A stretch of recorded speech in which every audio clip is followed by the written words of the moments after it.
मृत्यु जीवन का सबसे बड़ा और अटल सत्य है। जो भी इस दुनिया में आया है उसे एक दिन जाना ही है। यह विचार हमें हमेशा से ही परेशान करता आया है। आखिर मरने के बाद क्या होता है? क्या हमारा अस्तित्व पूरी तरह से समाप्त हो जाता है या फिर यह किसी नई यात्रा की शुरुआत है? यह एक ऐसा सवाल है जो हजारों सालों से दार्शनिकों, वैज्ञानिकों और आम इंसानों को सोचने पर मजबूर करता रहा है। हम अपने जीवन में चाहे कितनी भी सफलता पालें, कितनी भी दौलत कमा लें, लेकिन मृत्यु का यह रहस्य हमारे सामने एक बड़ी चुनौती बनकर खड़ा रहता है। ये हमें हमारे अस्तित्व के असली मतलब के बारे में सोचने के लिए प्रेरित करता है।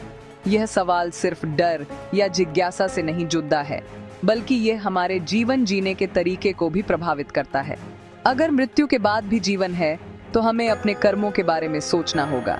अगर सब कुछ यहीं खत्म हो जाता है, तो शायद जीवन का अर्थ कुछ और हो। यही कारण है कि दुनिया के हर कोने में, हर संस्कृति और हर धर्म ने इस रहस्य को सुलझाने की अपनी अपनी तरह से कोशिश की है। इन कोशिशों ने हमें कहानियां दी हैं, विश्वास दिए हैं और जीवन को एक नैतिक ढांचे में जीने की प्रेरणा दी है। मृत्यु का यह रहस्य हमें विनम्र बनाता है और हमें यह याद दिलाता है कि हमारा समय इस धरती पर सीमित है। प्राचीन काल से ही मानव ने इस गुत्थी को सुलझाने के लिए कई सिद्धांत बनाए हैं।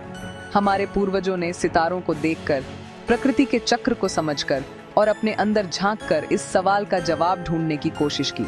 उन्होंने आत्मा, पुनर्जन्म, स्वर्ग, नरक और मोक्ष जैसी कई अवधारणाएं बनाई।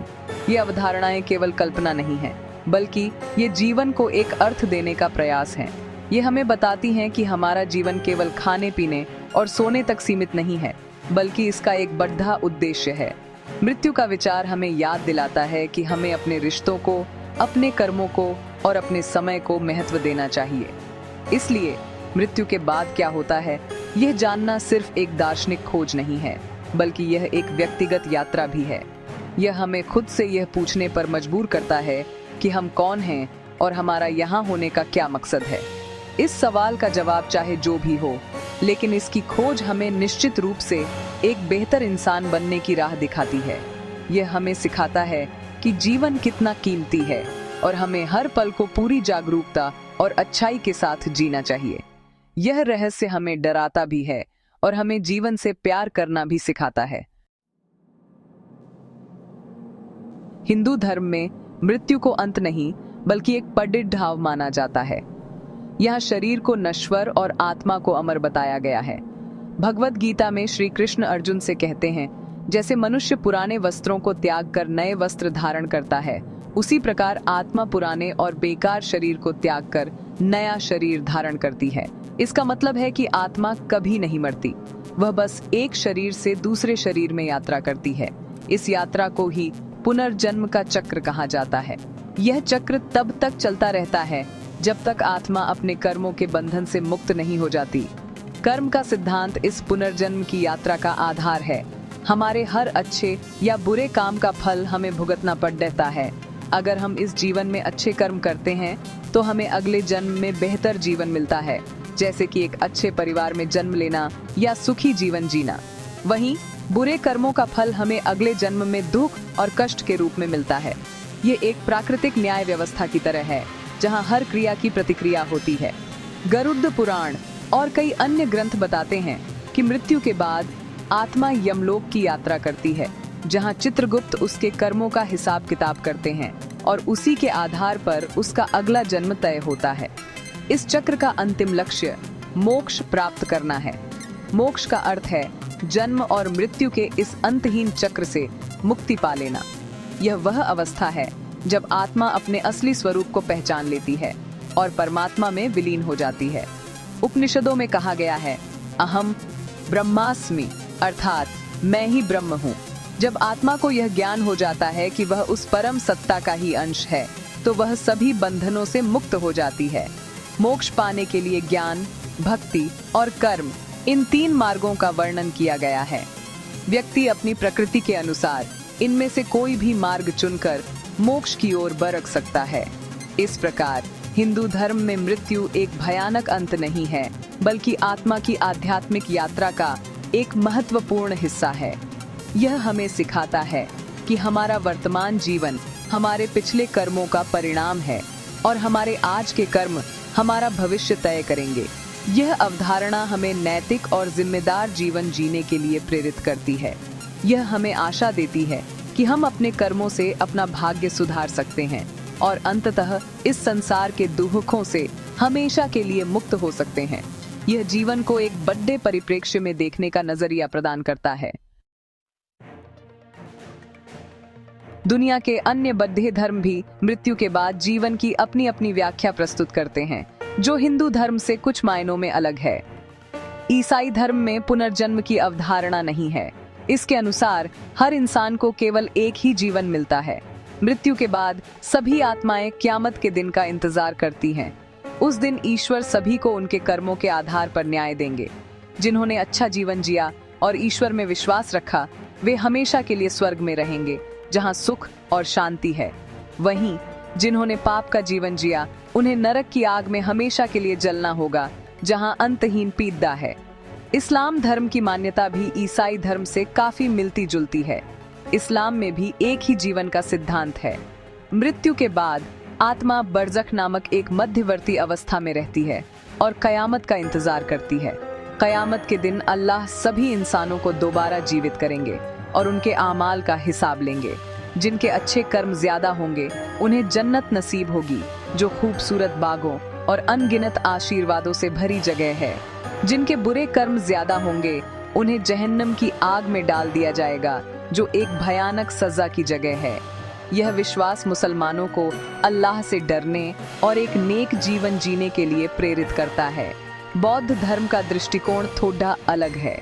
बौद्ध धर्म में हिंदू धर्म की तरह आत्मा की स्थायी अवधारणा नहीं है, बल्कि चेतना के प्रवाह की बात की गई है। मृत्यु के बाद यह चेतना का प्रवाह अपने कर्मों के अनुसार एक नया रूप ले लेता है। इसे भी पुनर्जन्म कहा जाता है। यह चक्र तब तक चलता रहता है जब तक व्यक्ति अपनी इच्छाओं और आसक्ति से मुक्त नहीं हो जाता। बौद्ध धर्म का परम लक्ष्य निर्वाण प्राप्त करना है। निर्वाण का अर्थ है बुझ जाना, यानी इच्छाओं, घृणा और अज्ञान की आग का बुझ जाना। यह परम शांति की अवस्था है, जहां जन्म मृत्यु के चक्र का अंत हो जाता है। इस तरह हम देखते हैं कि भले ही स्वर्ग नरक, पुनर्जन्म या कयामत के दिन की अवधारणाएं अलग अलग हों, लेकिन लगभग सभी प्रमुख धर्म इस बात पर सहमत हैं कि मृत्यु जीवन का अंत नहीं है। वे सभी मानते हैं कि हमारे इस जीवन के कर्मों का हमारे भविष्य पर गहरा असर पड़ता है। यह विश्वास मानव समाज में नैतिकता, सदाचार और न्याय की भावना को बनाए रखने में एक महत्वपूर्ण भूमिका निभाता है। यह लोगों को एक उद्देश्यपूर्ण और जिम्मेदार जीवन जीने की प्रेरणा देता है, चाहे उनका विश्वास किसी भी धार्मिक परंपरा में क्यों न हो। विज्ञान की दुनिया में मृत्यु को एक जैविक प्रक्रिया के रूप में देखा जाता है। जब हमारा दिल धड़कना बंद कर देता है, फेफड़े सांस लेना बंद कर देते हैं और मस्तिष्क की गतिविधियां अस्थायी रूप से रुक जाती हैं, तो चिकित्सकीय रूप से हमें मृत घोषित कर दिया जाता है। विज्ञान के अनुसार हमारा शरीर कोशिकाओं और रासायनिक प्रक्रियाओं का एक जटिल तंत्र है। मृत्यु के बाद यह तंत्र काम करना बंद कर देता है और शरीर धीरे धीरे प्रकृति में विलीन होने लगता है। विज्ञान आत्मा जैसी किसी अमर सत्ता को नहीं मानता, क्योंकि इसे प्रयोगशाला में मापा या देखा नहीं जा सकता। विज्ञान के लिए जो कुछ भी देखा, परखा और साबित नहीं किया जा सकता, वह मौजूद नहीं है। चेतना या हमारी मैं होने की भावना विज्ञान के लिए आज भी एक बड़ी पहेली है। न्यूरोसाइंटिस्ट मानते हैं कि चेतना हमारे मस्तिष्क में न्यूरॉन्स के जटिल नेटवर्क की आपसी क्रिया का परिणाम है। यह कोई अलग चीज नहीं है, बल्कि मस्तिष्क की ही एक उपज है। इस दृष्टिकोण के अनुसार जब मस्तिष्क मर जाता है, तो चेतना भी हमेशा के लिए समाप्त हो जाती है। ये ऐसा ही है जैसे जब एक कंप्यूटर बंद हो जाता है, तो उस पर चल रहा सॉफ्टवेयर भी बंद हो जाता है। इस नजरिए से मृत्यु के बाद किसी भी प्रकार के जीवन या अनुभव की कोई संभावना नहीं है। सब कुछ बस यहीं इसी शरीर के साथ खत्म हो जाता है। हालांकि चेतना का यह हार्ड प्रॉब्लम वैज्ञानिकों को भी चुनौती देता है। हम ये तो जानते हैं कि मस्तिष्क के कौन से हिस्से सक्रिय होने पर हमें कैसा महसूस होता है, लेकिन हम यह नहीं जानते कि यह महसूस होने की भावना आती कहां से है। भौतिक प्रक्रियाओं से व्यक्तिपरक अनुभव कैसे पैदा होता है, यह एक बड़ा सवाल है। कुछ वैज्ञानिक यह भी मानते हैं कि चेतना शायद मस्तिष्क तक ही सीमित नहीं है, बल्कि यह ब्रह्मांड का एक मौलिक गुण हो सकती है, ठीक ऊर्जा या पदार्थ की तरह। ये विचार अभी भी बहुत प्रारंभिक चरण में है और इसे साबित करने के लिए कोई ठोस सबूत मौजूद नहीं है।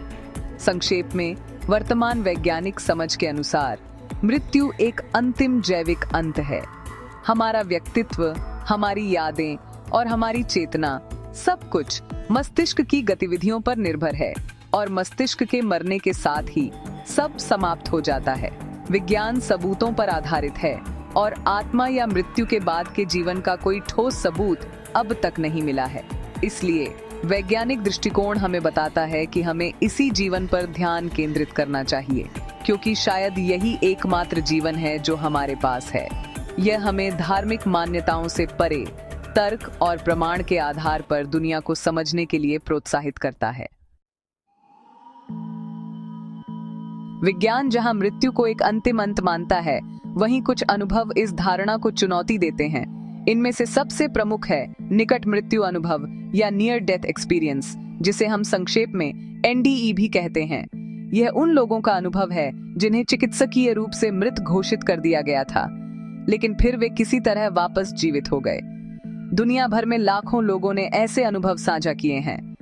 वे अक्सर बताते हैं कि उन्होंने अपने शरीर को बाहर से देखा, एक अंधेरी सुरंग से गुजरे जिसके अंत में तेज रोशनी थी, अपने मृत रिश्तेदारों से मिले और उन्हें अत्यधिक शांति और प्रेम का अनुभव हुआ। ये अनुभव धर्म, संस्कृति और उम्र की सीमाओं से परे लगभग एक जैसे होते हैं। वैज्ञानिक इन अनुभवों को समझाने के लिए कई सिद्धांत देते हैं। एक सामान्य व्याख्या यह है कि जब मस्तिष्क को ऑक्सीजन की कमी होती है, तो वह अजीब तरह की छवियां और संवेदनाएं पैदा करता है। मस्तिष्क के कुछ हिस्सों की असामान्य गतिविधि भी सुरंग और रोशनी जैसे प्रभाव पैदा कर सकती है। इसे एक प्रकार का मतिभ्रम माना जाता है, जो मरने वाले मस्तिष्क की एक अंतिम प्रतिक्रिया है। हालांकि यह व्याख्या यह नहीं समझा पाती कि कुछ लोग उन घटनाओं का सटीक वर्णन कैसे कर पाते हैं जो उनके मृत शरीर के आसपास हो रही थीं, जिन्हें देखने का उनके पास कोई जरिया नहीं था, जैसे कि डॉक्टर क्या बात कर रहे थे। क्वांटम भौतिकी के कुछ सिद्धांत भी चेतना और मृत्यु के रहस्य पर एक नई रोशनी डालते हैं। क्वांटम भौतिकी हमें बताती है कि ब्रह्मांड ऊर्जा से बना है। ऊर्जा संरक्षण का नियम कहता है कि ऊर्जा को न तो बनाया जा सकता है और न ही नष्ट किया जा सकता है, यह केवल अपना रूप बदल सकती है। कुछ विचारक इस सिद्धांत को चेतना पर लागू करते हैं। उनका तर्क है कि अगर हमारी चेतना भी ऊर्जा का ही एक रूप है, तो मृत्यु के बाद यह नष्ट नहीं हो सकती। यह बस अपना रूप बदलकर ब्रह्मांडीय ऊर्जा में वापस मिल सकती है या किसी और रूप में प्रकट हो सकती है। यह ध्यान रखना महत्वपूर्ण है कि यह विचार अभी भी दार्शनिक और काल्पनिक स्तर पर है और इसे मुख्य धारा के विज्ञान का समर्थन प्राप्त नहीं है। क्वांटम भौतिकी के नियमों को चेतना जैसी जटिल चीज पर सीधे लागू करना वैज्ञानिक रूप से सही नहीं माना जाता। फिर भी यह एक दिलचस्प संभावना प्रस्तुत करता है कि हमारा अस्तित्व शायद भौतिक शरीर तक ही सीमित नहीं है। NDE और क्वांटम ऊर्जा के सिद्धांत हमें यह सोचने पर मजबूर करते हैं कि विज्ञान की वर्तमान समझ शायद पूरी कहानी नहीं है। ये अनुभव और विचार हमें याद दिलाते हैं कि मृत्यु और चेतना का रहस्य हमारी सोच से कहीं ज्यादा गहरा और जटिल हो सकता है। मृत्यु के बाद आत्मा की यात्रा एक ऐसा रहस्य है जिसका अंतिम और निश्चित उत्तर शायद किसी के पास नहीं है। हजारों वर्षों से धर्म, दर्शन और अब विज्ञान सभी ने इस गुत्थी को अपने अपने तरीके से सुलझाने की कोशिश की है, लेकिन पर्दा पूरी तरह से कभी नहीं उठा। धार्मिक ग्रंथ हमें आस्था और कर्म के मार्ग पर चलकर एक बेहतर भविष्य की आशा देते हैं, जबकि विज्ञान हमें तर्क और सबूतों के आधार पर इसी जीवन को सार्थक बनाने की प्रेरणा देता है। दोनों ही दृष्टिकोण हमें एक महत्वपूर्ण संदेश देते हैं। हमारा वर्तमान जीवन और हमारे कर्म अत्यंत मूल्यवान हैं। ये सवाल कि मरने के बाद क्या होता है, हमें हमारे जीवन के उद्देश्य के बारे में सोचने पर मजबूर करता है। ये हमें याद दिलाता है कि हमारा समय यहाँ सीमित है। ये हमें स्वार्थ, घृणा और लालच से ऊपर उठकर प्रेम, करुणा और अच्छाई का जीवन जीने के लिए प्रेरित करता है। चाहे हम पुनर्जन्म में विश्वास करें, स्वर्ग नरक में, या फिर यह माने कि सब कुछ यहीं खत्म हो जाएगा, एक बात तय है, एक अच्छा और नैतिक जीवन जीना हर हाल में बेहतर है। यह न केवल हमारे आसपास के लोगों के लिए अच्छा है, बल्कि यह हमें खुद भी आंतरिक शांति और संतोष देता है। आत्मा और मृत्यु के बाद के जीवन की अवधारणा ने मानव समाज को एक नैतिक ढांचा प्रदान किया है। इसने हमें न्याय, सदाचार और जिम्मेदारी के मूल्य सिखाए हैं। इसने हमें कला, साहित्य और संगीत बनाने की प्रेरणा दी है। भले ही हम आत्मा के अस्तित्व को वैज्ञानिक रूप से साबित न कर पाए, लेकिन एक विचार के रूप में इसने मानवता पर गहरा और सकारात्मक प्रभाव डाला है। यह हमें सिखाता है कि हम केवल एक भौतिक शरीर नहीं हैं, बल्कि हमारे भीतर कुछ गहरा और सार्थक है। यह विश्वास हमें मुश्किल समय में हिम्मत और आशा देता है। अंत में मृत्यु का रहस्य शायद रहस्य ही बना रहने के लिए है। हो सकता है इसका उत्तर जानना हमारे लिए जरूरी भी ना हो। जरूरी यह है कि हम इस सवाल से प्रेरणा लेकर अपने वर्तमान क्षण को पूरी ईमानदारी और जागरूकता के साथ जिए। हम अपने कर्मों के प्रति सचेत रहें, अपने रिश्तों को महत्व दें और इस खूबसूरत जीवन के हर पल का सम्मान करें। मृत्यु का अंतिम सत्य जो भी हो, एक अच्छा जीवन जीना ही अपने आप में सबसे बड़ा पुरस्कार है। यह रहस्य हमें डराने के लिए नहीं, बल्कि हमें जगाने और एक बेहतर इंसान बनने के लिए है।